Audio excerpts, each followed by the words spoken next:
You're 16 on a public pier, dropping a grocery store chicken back into the water to beat the crab counter's price of about $11 a pound. You bait the ring, haul the line, measure the shell, then watch the bucket fill beside your shoes. 2 decades later, you sign for $4 million in harvest rights. Not a boat. Not gear. The right to catch crab that hasn't been caught yet. Between those two moments, one American fishery goes from $227 million to zero in 2 years. And comes back. The men who owned the crab lost more than the men who caught it. This is every level of commercial crab fishing in America, and what it actually costs to climb. If you like breakdowns of how careers actually progress, like and subscribe so you don't miss the next one. Level 1. The pier. You're 16, and the whole operation costs you a chicken back and a bus ride. The gear is a Danielson ring net, a cotton hand line, a plastic crab gauge, and a 5-gallon bucket. In Oregon, you need a shellfish license before you drop anything in the water, and that license is the first thing that tells you the crab isn't yours. You tie the bait into the center of the ring, lower it hand over hand until the line goes slack, and check the time. The soak is short, long enough for the bait to work, short enough that nothing wanders off. Then it's quiet again. You haul fast, hand over hand, because a ring net has no door.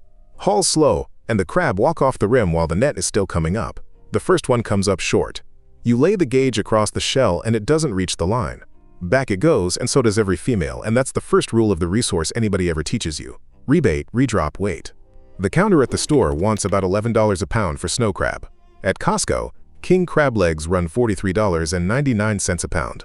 Your bucket costs a chicken back and an afternoon. The fourth crab clears the gauge by a hair and goes in the bucket. That's the win. One legal keeper, hauled by hand, measured against a piece of plastic. You stop reaching for the gauge. Your hand knows the width. You carry the bucket home with seawater sloshing over your shoes, and the bait smell stays in the line for a week. You boil the crab in your mother's stock pot and eat it standing at the counter.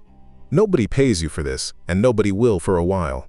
The next rung is a paid one, and it starts with a jar of chopped herring on a steel deck in Dutch Harbor. Level 2. The greenhorn. You're 19, and the boat leaves Dutch Harbor whether you're ready or not. A greenhorn crew share is 1.5% to 8% of what the boat catches, and everything you own on deck gets billed against it. Grundon's bibs, extra tooth boots, gloves, a knife. You buy them up front and pay for them again out of the settlement. A season pays $5,000 to $50,000, and nobody tells you which one you're getting. Work starts in the bait shack. You chop cod and herring into slurry and pack it into jars, and the smell sets into your forearms for the season. A former bait boy named Josh Skoglund ground fish and jammed jar after jar before the boat ever left the dock. On deck, the pots are 7x7 steel and weigh over 700 pounds each. The buoy comes alongside, and you throw the picking hook. Throw it short, and the buoy slides past, and the boat has to come around again. Second pass, you hook it, and the line goes into the hydraulic block. The block screams, the coiler stacks line, and the pot comes over the rail onto the launcher. You open the door, dump the crab onto the picking table, and start sorting. Keepers, shorts, females. Shorts go back over the side, and if you're slow, the table fills while the next pot is already at the rail. Clip a fresh jar inside, tie the door, and the launcher throws 700 pounds of steel back into the water. Once a month, you climb into a Mustang survival suit against a stopwatch, because 46 CFR 28.270 says the drill happens whether the weather cooperates or not. The suit is orange, stiff, and one size. Then the rail is empty again. You stop counting the hours. Somewhere in the second week, the sorting stops being a decision and turns into a reflex, and the man beside you quits correcting you. The settlement comes at the end. Gear, food, and licenses come off the top, and the check clears anyway. The man who hired you says 4 words before he walks up the dock. Come back next season. That sentence is the entire promotion system in this fishery. Level 3 is where the share stops being a scrap, and the deck becomes yours to run. Level 3. The deck boss. You're 27 and you're running the deck.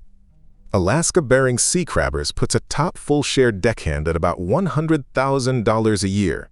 That number only exists if the crab you deliver arrive alive.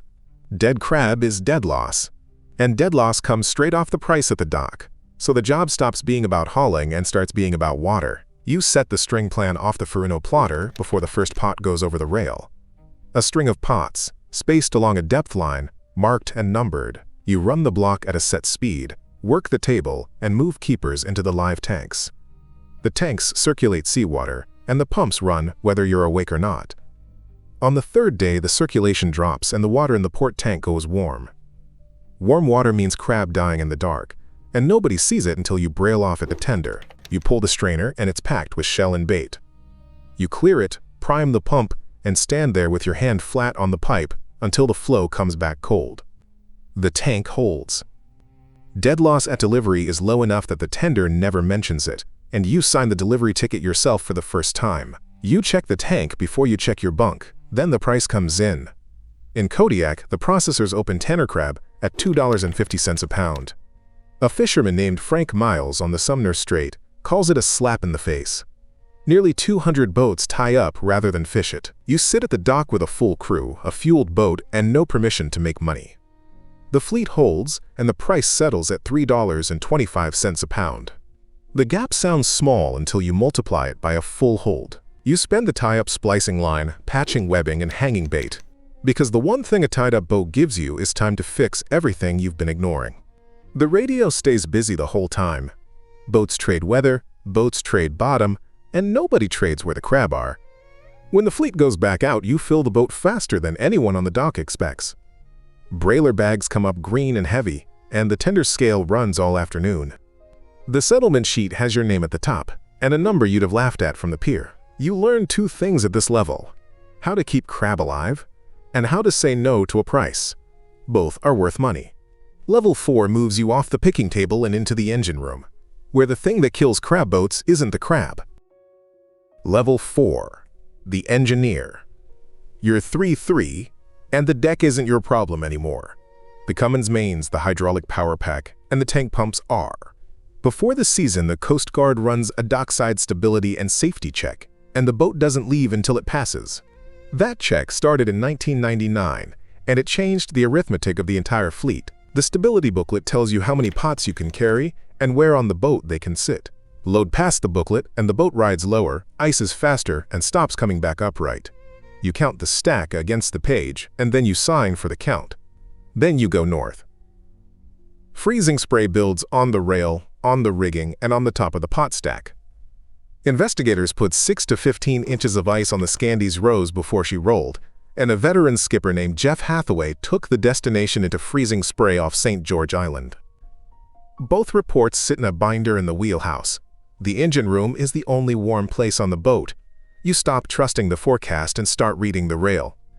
In the dark, the spray starts freezing on contact, and the rail loses its edge. You put 3 men on the stack with sledgehammers, and they knock it clear. It builds back faster than they can break it.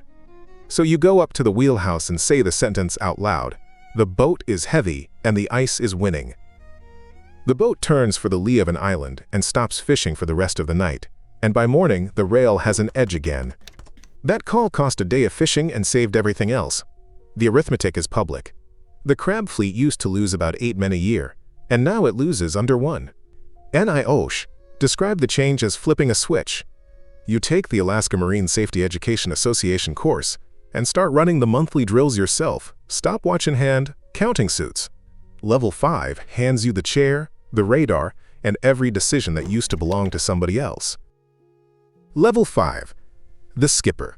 You're 41 and the chair is yours. The credential took 720 days of sea time before anybody would sign for it. A captain's share in a strong year runs about $150,000 to $200,000. And the boat itself can gross into 7 figures that never touches your account. The season starts on paper weeks before the water. Quota math, lease math, fuel, bait, and crew. You call 4 men and 3 of them are the same men from last year. You walk the dockside, check yourself, count the stack against the booklet, and take the boat out. Then you prospect. You set a short string on a depth line you like, wait, and haul it to see what the bottom says. Blanks. You move 12 miles, set again, and the pots come up crawling. From there, it's mechanical. Work the string, sort the table, tank the keepers, run to the tender, brail off, Settle. Repeat until the number on your quota sheet reaches 0. You sit 20 hours in radar glow with cold coffee and a single sideband radio that mostly carries other men's problems. You start sleeping in the wheelhouse chair, and you sleep fine. Bill Prout, who runs the Silver Spray out of Kodiak, put the modern version plainly.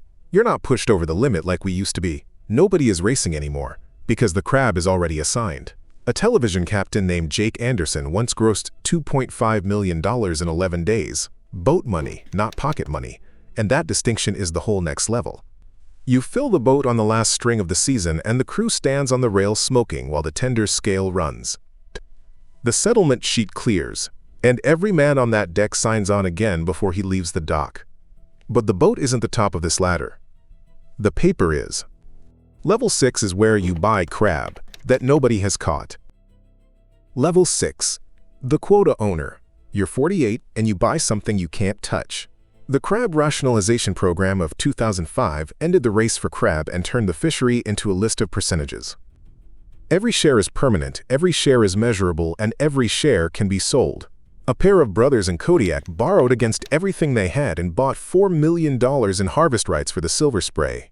You do the same math on your own hull and sign the same kind of note. From then on, the work happens in 3 places: a cooperative meeting, a bank statement, and a survey report. You lease a slice of your quota to another boat, and a percentage comes back to you without your boots getting wet. You pay cost recovery fees, service the note, and weld the hull where the surveyor circled it.